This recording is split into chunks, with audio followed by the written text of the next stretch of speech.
നിലമ്പൂരിൽ അൻവർ എഫക്ട് ഉണ്ടായെന്ന് CPM സംസ്ഥാന കമ്മിറ്റി. നിലമ്പൂരിലെ LDF തോൽവിക്ക് അൻവറും കാരണക്കാരനായി എന്നും വിലയിരുത്തൽ. LDFന്റെ വോട്ടിൽ ഒരു വിഭാഗം അൻവർ കൊണ്ടുപോയി. LDFനെ വഞ്ചിച്ചയാളാണ് അൻവർ എന്ന് ജനങ്ങളെ ബോധ്യപ്പെടുത്താനുമായില്ല.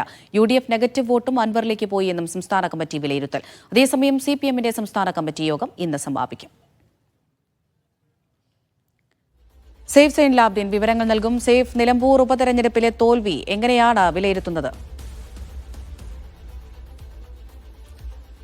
അമൃത, സംസ്ഥാന സെക്രട്ടേറിയറ്റ് അത് ചർച്ച ചെയ്ത് സംസ്ഥാന കമ്മിറ്റിയിൽ സംസ്ഥാന സെക്രട്ടറി MV ഗോവിന്ദന്റെ ഒരു റിപ്പോർട്ട് അവതരിപ്പിച്ചിരുന്നു. ആ റിപ്പോർട്ടിന്റെ അടിസ്ഥാനത്തിലുള്ള ചർച്ചകളാണ് CPMന്റെ സംസ്ഥാന കമ്മിറ്റിയിൽ ഇന്നലെ നടന്നത്. അതിൽ ഏറ്റവും പ്രധാനപ്പെട്ട കാര്യം അൻവർ എഫക്ട് ഉണ്ടായിട്ടുണ്ടോ ഇല്ലയോ എന്നുള്ളതാണ്. തെരഞ്ഞെടുപ്പിന്റെ ഫലം വരുന്നതിന്റെ അന്ന് രാവിലെ വരെ CPMന്റെ പ്രധാനപ്പെട്ട നേതാക്കന്മാരെല്ലാം പറഞ്ഞുകൊണ്ടിരുന്നത് അൻവർ ഏതെങ്കിലും തരത്തിലുള്ള സ്വാധീനം ഇടതു ജയത്തെ ബാധിക്കുന്ന തരത്തിൽ ഉണ്ടാക്കില്ല, അൻവർ ഇടതു മുന്നണിയുടെ വോട്ട് പിടിച്ചുകൊണ്ട് പോകില്ല. ഇതാണ് നേതാക്കന്മാരെല്ലാം പറഞ്ഞുകൊണ്ടിരുന്നത്. പക്ഷേ ഫലം വന്നപ്പോഴത്തേക്കും ഏതാണ്ട് 20,000-ൽ അടുപ്പിച്ച് വോട്ട് അൻവർ പിടിച്ചുകൊണ്ടുപോയി. അത് ഏത് മേഖലയിൽ നിന്നാണ് എന്നുള്ള വിശദമായ കണക്ക് പാർട്ടി നേതൃത്വത്തിന് മുന്നിലേക്ക് വരുമ്പോഴാണ് അൻവർ എഫക്ട് അവിടെ ഉണ്ടായിരുന്നു എന്ന വിലയിരുത്തലിലേക്ക് CPMന്റെ സംസ്ഥാന കമ്മിറ്റി എത്തിച്ചേരുന്നത്.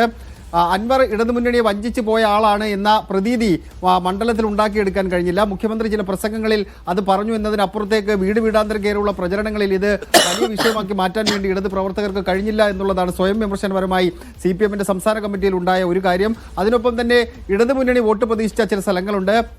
പോത്തുകല്ലും നിലമ്പൂർ നഗരസഭയിലും അതുപോലെ തന്നെ കരുളായിലും അമരമ്പലത്തും ഈ 4 സ്ഥലങ്ങളിൽ ഇടതുമുന്നണിയുടെ വോട്ട് കുറച്ച് വോട്ടുകൾ അൻവർ പിടിച്ചുകൊണ്ടുപോയി. ആര്യാടൻ ഷൗക്കത്ത് വിരുദ്ധ വോട്ടുകൾ ആ മണ്ഡലത്തിൽ ഉണ്ടായിരുന്നു.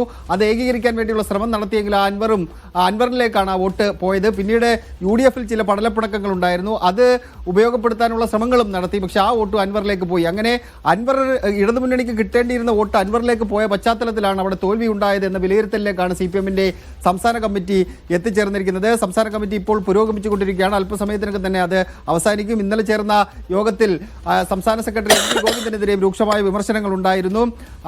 RSS അനുകൂല പരാമർശം നടത്തിയത് അത് തോൽവിയുടെ ആക്കം കൂട്ടിയെന്നാണ് ചില അംഗങ്ങൾ പറഞ്ഞത്. ഇന്ന് വൈകിട്ട് 4 മണിക്ക് MV ഗോവിന്ദൻ മാധ്യമങ്ങളെ കണ്ട് സംസ്ഥാന കമ്മിറ്റി തീരുമാനങ്ങൾ വിശദീകരിക്കും. അമൃത.